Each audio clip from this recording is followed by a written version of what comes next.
Hey everyone, welcome back to another episode of AWM Insights. It's your Power 3, 2 CPWAs and a CFA. We are Eric, Brandon, and Justin. And each week we aim to equip you with the knowledge and the skills that you need to invest like a pro. And each week we remind you that at AWM, we are not loyal to Wall Street. We are loyal to you. And so we try to cut through the noise of the news and what Wall Street is selling you to bring you the information to capture the returns you deserve. And so today we're going to tackle everybody's favorite topic about taxes. But before we get into that, let's recap what has been going on in the markets.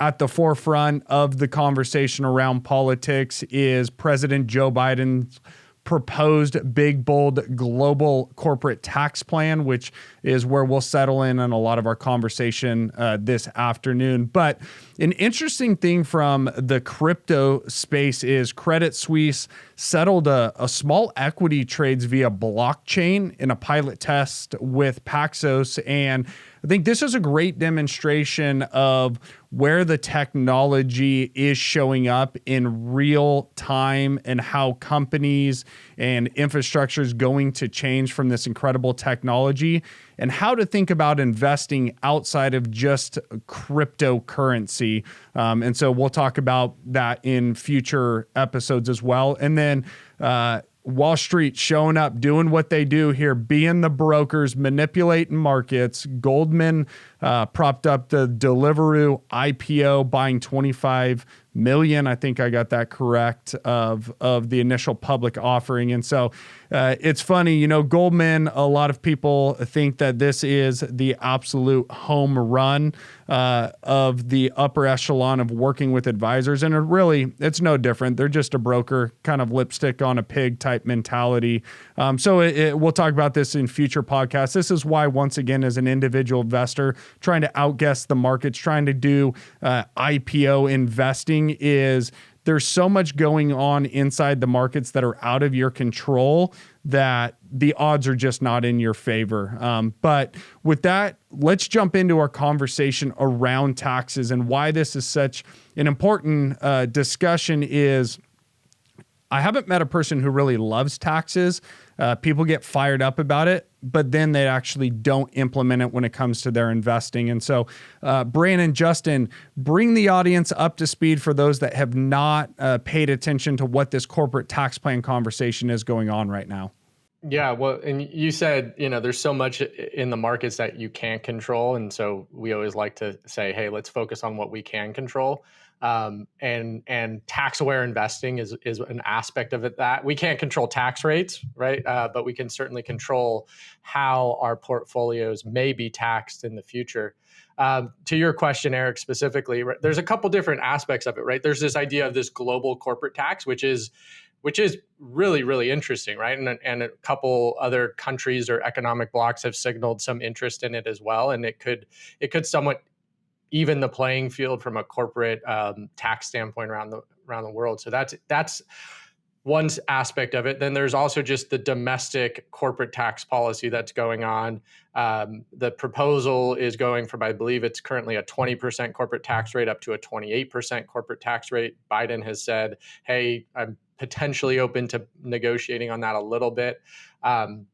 And so that's kind of where we stand right now. A lot of this is jockeying for position, and where this debate will unfold from here is really, really, really hard to tell. Yeah, I think the other interesting thing is, right, there's some desire for this global tax rate as well. A lot of the tech companies, there's all this confusion. Where am I getting taxed? What tax bill do I need to pay attention to? So there's actually some widespread, I think there's a lot of debate on what the tax rate actually is, but there's some widespread, I guess, appetite from the global community for something like this. So it'll be really interesting to see how it all unfolds. But like you had kind of alluded to, Eric alluded to, I think the biggest thing, right, is I'm getting the questions from clients. Hey, how are we dealing with this?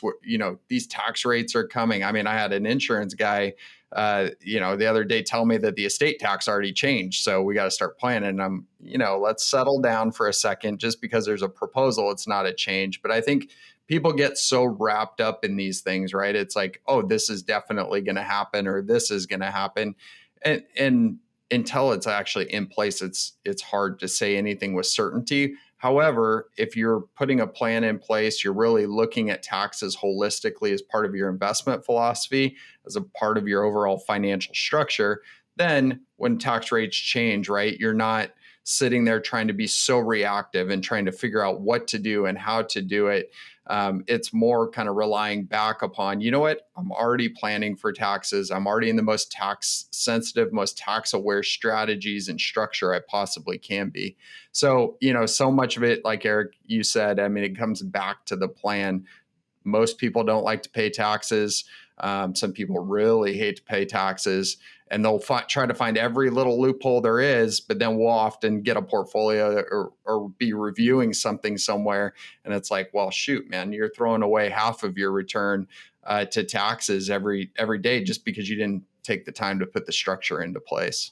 And one thing I want to just help the audience orient to is why I think this is happening, where most people don't think about taxes when it comes to their investment planning, is when they go to hire a financial person, they really start with the wrong starting point of what's available to me. And a lot of times it's the big brands, right? It's your Merrills, your Morgans, your UBSs, your Wells Fargos, your Goldmans, your RBCs, your JP Morgans, right? It's Wall Street.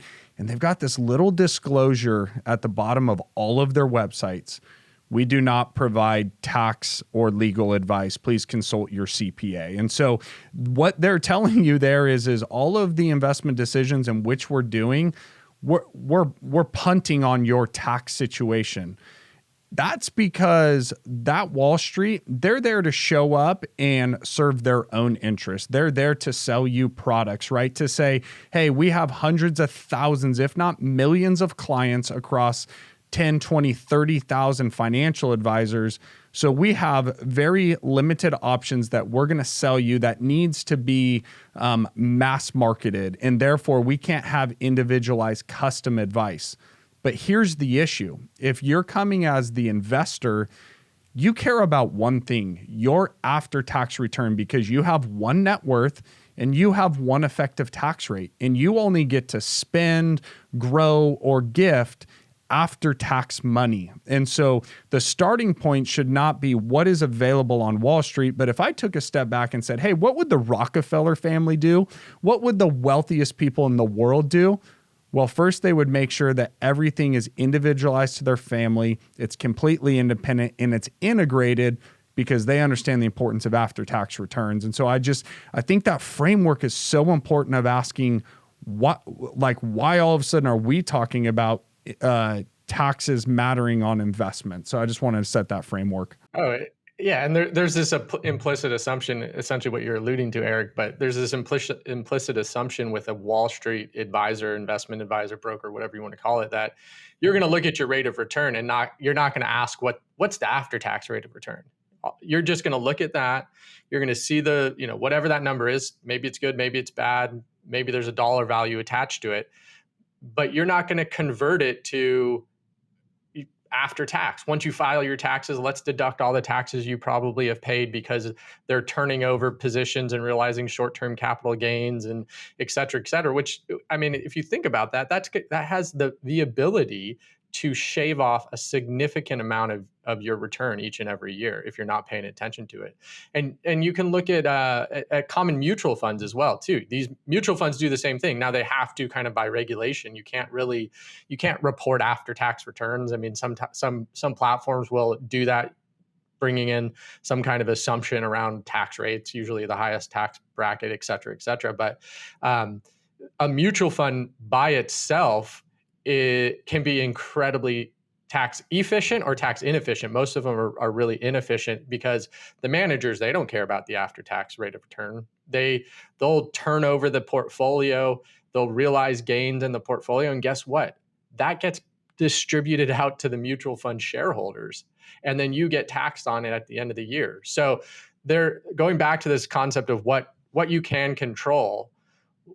What are those, right? You can control the location of your investments, whether you're holding a tax inefficient asset in a tax efficient account. So you're basically trying to shield the taxes that inefficient tax asset would be generating. Maybe you're holding, if you can, you're holding assets that generate long-term capital gains, which right now are at the lowest tax rate. You're holding those in your taxable accounts. The vehicles. So I mentioned mutual funds, and you can even throw ETFs into that category, right? Pay attention to how the managers of those mutual funds actually manage it. Do they have a layer of tax awareness built into it? There are mutual funds out there that do have specific tax aware versions of the mutual fund, and that basically means, like, if they were going to sell, say, Pepsi to buy Coca-Cola or something like that, and they were going to realize a gain on Pepsi, they probably wouldn't do that, because those two assets are really, really similar and behave very similarly in the market over the long term. And so, that's a very, very basic example of how you can be a little bit more tax aware within your portfolios. And like I alluded to, turnover. So what is turnover? Turnover is the amount of a portfolio that changes throughout a year. And you can go see some of these huge mutual funds, and their turnover rates are through the roof. I mean, they are changing the portfolio so frequently because they don't have to report on after-tax impacts of what those changes are. And again, they can be incredibly it's a huge headwind, let's put it that way, to portfolio returns and compounding returns. Whatever those gains are get distributed to the investors at the end of the year, and detract from your rate of return. And then the last one, I'll stop here, is tax loss harvesting. I know we've talked about that a lot, and that's something we can control. We did it in 2020 when the COVID crash was happening. Right? We can sell an asset, buy something that's very similar to maintain market exposure, but we lock in that loss on paper for tax purposes, and it's amazing to see the benefit in the future of having that loss on the paper. Yeah, I think that's a fantastic thing to point out. I mean, I've seen it time and time again with the new clients that we've brought on over the last 3 months. And, we're looking back and trying to reorient the portfolio towards a more tax aware positioning. And we'll look and see, okay, well, what kind of losses did we realize last year? And then it's like, oh, whoops, zero. Like, where's your guy asleep at the wheel? Like, what in the world, or gal? I mean, it just doesn't make any sense. I mean, if you're a long-term investor and you didn't harvest some losses last year, somebody really missed the ball. And it's I think we used the example before, but we have a client, right, that exact same market exposure, totally benefited from, the run up in markets from March of 2020. I mean, the S&P is up over 56%. In the last 12 months from that March downfall. He didn't miss out on any of that. He participated in the whole thing, but we actually realized over $1 million in losses at that point.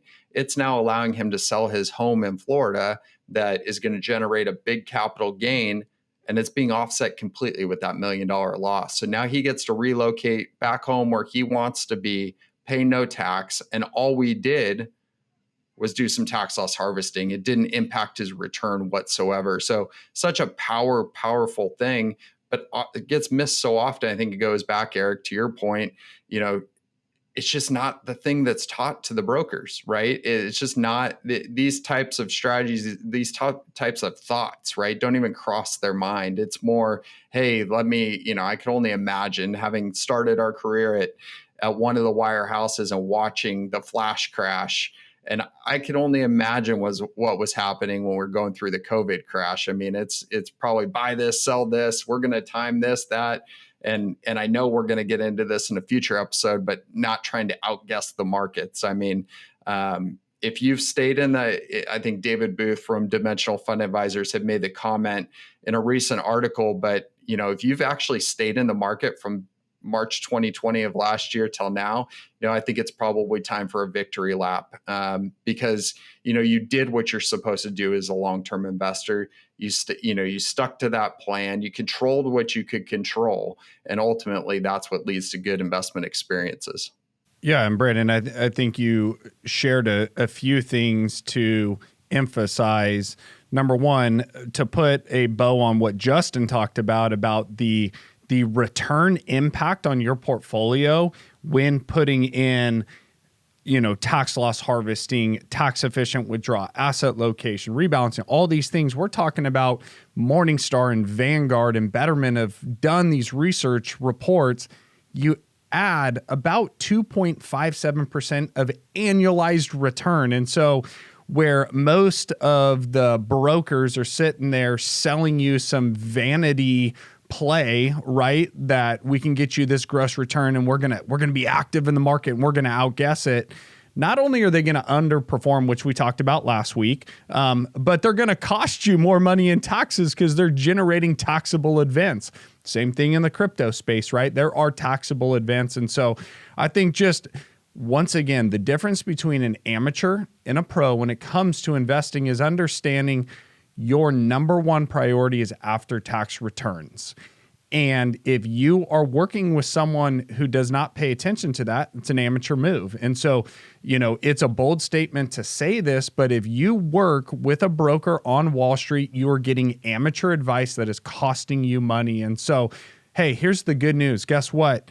There are I think it's over 2,000 independent registered investment advisors that can put your interest at the forefront. And then you can hire a bunch of people like us that are CFAs and CPWAs and have integrated tax planning because that's what matters. And one piece of advice that we completely missed on is when it comes to taxes, California, hey, you are now second best. The state of New York, really did one in, and now a individual who's a resident of the state of New York is paying between 9.65% and 10.3%. So for a combined tax rate of 52%. So shout out to New York, became even more expensive. But this lays out why it's so important to have an integrated, coordinated plan, right? That what we're saying is it's not that investments don't matter. It's investments plus structure is the definition of success. Oh, there's no doubt about that. And we didn't even get into estate planning as part of this conversation. We talked a lot about investments, but that's really exactly what you're alluding to, Eric, that the estate tax, proper estate plan and structure on that side, integrating that with your investments, your investment accounts, where you're holding assets, the title of what those assets may or may not be, and doing it based on what is known, the existing playing field, right? Don't try and outguess what might be happening in the next administration or what's even potentially coming from the Biden administration right now, right? Like I said, there's so much jockeying going on right now. Are things going to change? Probably, but trying to plan right now based on some assumption, I mean, you could really cost yourself in that way as well. Yeah. And just as we get ready to close out, there's a few low-hanging fruit things that you can open up your investment accounts and see if there's any real tax planning going on. So first and foremost, you depending on what your effective tax rate is, which changes every single year, you should have some type of retirement accounts in your statement. So we just saw this. We brought on a new client, and unfortunately for this family, he's been invested for literally 15 years. No type of retirement accounts. So he's got some 1099 income, no individual 401k, no backdoor Roth IRA, nothing, and this is heartbreaking because we're talking about getting money into accounts that are either tax deferred or tax free. And so if you open up your account, especially if you are in the highest tax bracket, which so many of you guys are that are listening, you better have an individual 401k. You better have a backdoor Roth IRA strategy going on. And then for so many of you here that are involved in the private space, right, in venture private real estate, do you have self-directed IRAs? Do you have individual 401ks that you are holding some of these private assets in? Because that could absolutely juice your ability to have multi-generational wealth. And so, all of this is going to be in the show notes. Head over to awminsights.com. You can access it. And then once again, we said last week, we're offering to everybody. It's the 10 keys to investing like a pro. Justin, Brandon, and I have talked about a few of those already today. Taxes matter. Control what you can control. Next week, we're going to talk about outguessing the markets. But until next time, stay humble, stay hungry, and always be a pro.